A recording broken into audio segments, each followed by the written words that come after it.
Ayan, so susukatin natin ang haba ng ating packet na ito ay may haba ng 16 inches at ang lapad niya ay 8 inches.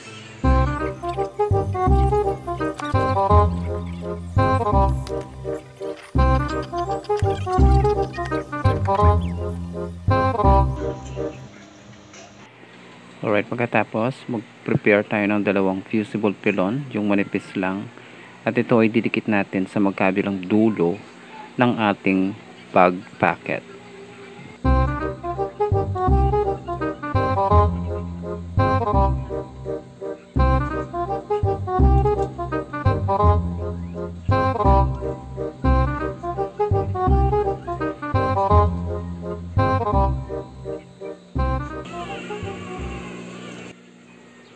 Ngayon naman, ipa-fold natin ng dulo ng at least 1 inch at ito ay susukatin natin depende sa haba ng labi ng bulsa na paggagamitan nyo.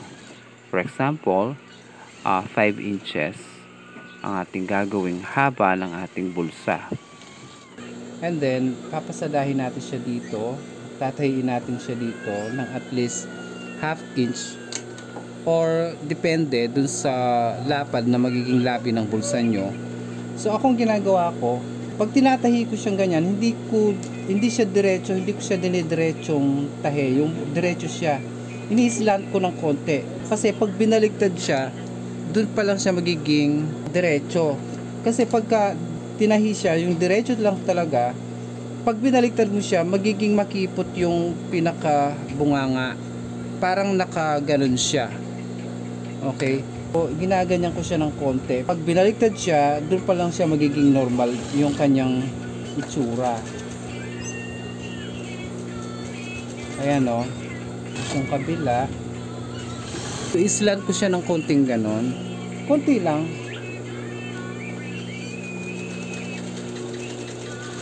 Ayan. Pagkatapos guys, gugupitin ko siya dito hanggang doon sa dulo ng tinahi natin. Ayan, tapos pag ganyan, kabila ganun din. Ayan. Okay, so pagkatapos nito, babalik ta rin natin siya pag ganyan, tapos medyo tutusukin sa dulo ng gunting. Ayan.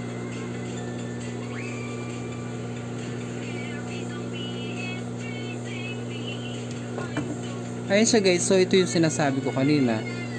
Ngayon pa lang siya dumiretso. Kasi kung gagawin natin na pag tinahin natin, diretso lang talaga siya dito. Pag binaliktad, kakain pa siya dito ng konting-konti. Kakain pa siya. So parang magmumukha siyang nakaganon. Okay. So ngayon, ang susunod na hakbang, tatahiin natin siya dito, yung pinaka-basting lang.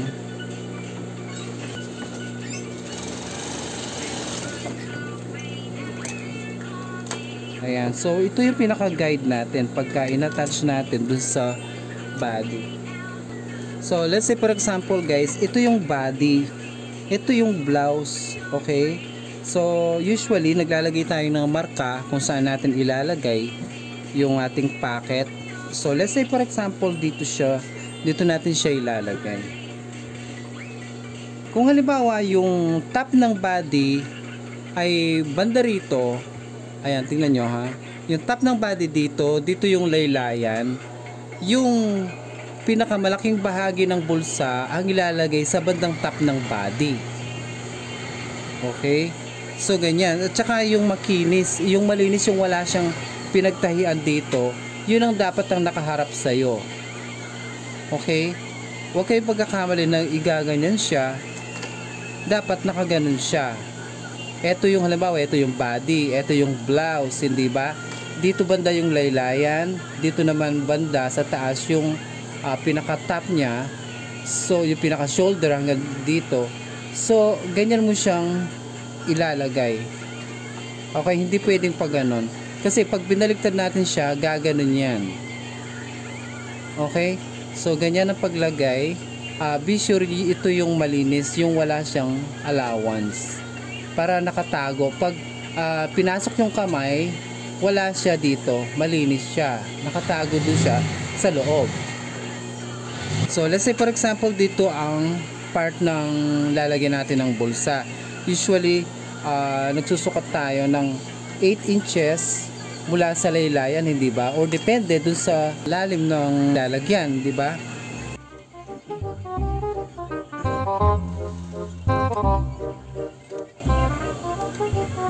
Okay, so ito. Yung tahi ninyo guys, dapat saktong-sakto lang doon sa gilid ng pinakalabi ng bulsa. Saktong-sakto. Huwag kayong kukulang or sobra. Kasi gugupitin natin dun sa part dito bubutasin natin. Okay, so kapag nailagay na siya guys, bubutas tayo dito. Okay, hindi dito ha. Baka mamali kayo, hindi sa bandang ilalim. Sa taas tayo bubutas. So babaliktad rin natin siya. Ayan. Kapag binaliktad nyo siya, ito yung taas. So dito sa part na to tayo bubutas. Sa taas, hindi sa ilalim ng tahi. Okay?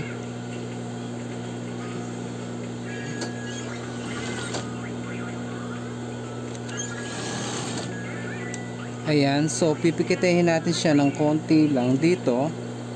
At ang layo niya, okay, explain ko lang, ang layo niya dito, parang 1/8 lang. 1/8 lang. Tapos didiretso ka na ganon. Tsaka magiging parang letter Y dito. Makikita nyo, gagawin ko. Ganito siya. Ayan o.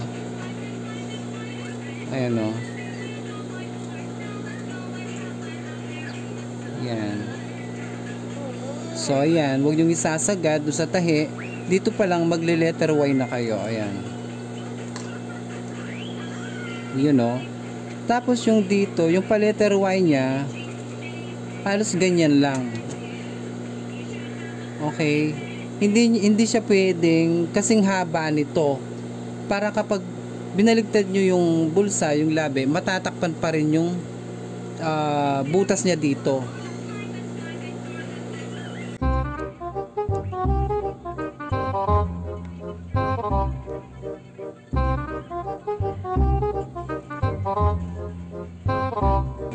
Ayan. Ayan, kung mapapansin ninyo, ayun o. Ngayon, after nating mabutas, dudukutin natin. So, ayan siya. So, ito yung butas, di ba? Ito. Ayan o. So, dito natin ngayon ikakapit ito. Kukunin natin siya. Tatakip siyang ganon. Ayan. Tapos kukunin natin yun. Ayun o. Diba? Nakita nyo? Ayan. Tapos tatahiin natin siya dito.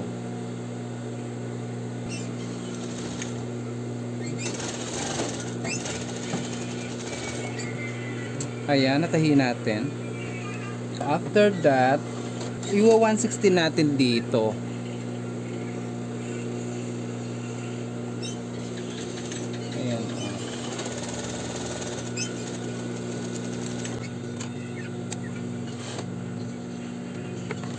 Ayos siya guys, oh. Tingnan nyo yung loob. So ganyan ang magiging tsura sa loob. Eto kasi kaya hindi ko siya pinapantay yung gupit niya dito. Hindi niya kasing haba. Kasi pag humaba yan, once na tinakpan yung ganun, may tendency na lalabas dito. So mahirapan kayong magtakip ng ganun. So mas mabuti nang medyo kulang siya ng konti. Para kapag ito, dinapa nyo dito, sakop na sakop talaga yung butas, hindi makikita at lalo siyang magiging matibay nun. So ayan, patapos na tayo. Dito na natin itatap yan ng 116 dito. Ayan.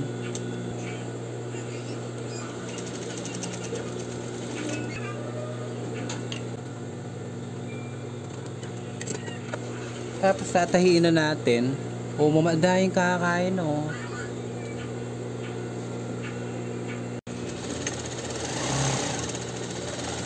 So kabilaan ng pagkulong natin.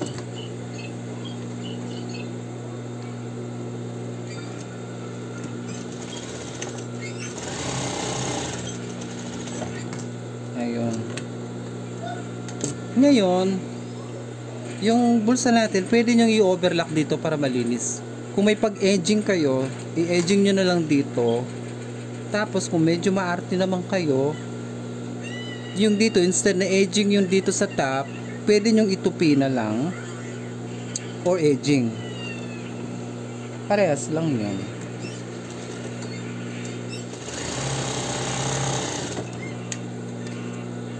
So ito yung kalalabasan ng ating bulsa. Yung ating butas, hindi siya lalabas dito kasi maliit lang butas natin, hindi siya lalabas na ganun. Nakatago siya dito sa loob. O ayun, masisilip mo lang siya sa loob na meron siyang butas dito. Tsaka malinis siya dito. Ito yung malinis na side. Ayan o. So ito muna po yung ating maipapakita sa araw na ito. At salamat po sa mga lahat ng sumusuporta kay Madam Lods. Sa mga hindi pa po nakapag-subscribe sa ating channel, please mag-subscribe po kayo, like, share, and comment down below kung ano po yung mga gusto nyong matutunan. The next video natin is about naman dun sa slash packet. So ayan po, maraming salamat po sa inyong pagsubaybay.